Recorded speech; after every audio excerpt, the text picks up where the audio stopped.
अस्सलाम वालेकुम नाज़रीन, अवां खे भलीकार चवंदा हैदराबाद स्टूडियो यूट्यूब चैनल ते अॼु असांजो सिंध जो मशहूर गुलकार न सॉरी अदाकार कॉमेडियन अदाकार असां वटि मौजूदु आहे आसिफ पवर उर्फ गामू। अस्सलाम वालेकुम नाज़रीन। वालेकुम अस्सलाम साईं, मां हिन वक़्तु हैदराबाद में बीठो आहियां। हीउ मुंहिंजो दोस्त आहे हैदराबाद स्टूडियो जे नाले सां हिननि जो यूट्यूब चैनल आहे हैदराबाद स्टूडियो। तव्हां हुन ते वञी करे सर्च कजो, हुन ते तव्हां हीअ दोस्त आहिनि जेके हैदराबाद स्टूडियो हिन में फनी जेको आहे वीडियो ठाहींदा आहिनि, कॉमेडी ठाहींदा आहिनि, व्लॉग ठाहींदा आहिनि ऐं सुठियूं सुठियूं वीडियो ठाहींदा आहिनि। जीअं तव्हां असांखे मोहबत प्यार ॾींदा तीअं हिननि दोस्तनि खे बि मोहबत प्यार ॾियो। हैदराबाद स्टूडियो ते वञी करे तव्हां सर्च कंदव, इनशाला तव्हांखे सुठी एंटरटेन मिलंदी।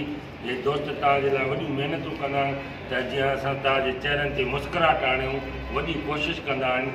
त इन्हनि खे तव्हांखे जेकॾहिं हिननि जी तव्हांखे वीडियो पसंदि थी अचे त बिराए महिरबानी तव्हांजी महिरबानी थींदी त हुनजो जेको आहे वीडियो खे लाइक कयो, शेयर कयो ऐं हुनखे बिल्कुलु जेको आहे पसंदि कयो ऐं हुननि खे व्यूज़ ज़रूरु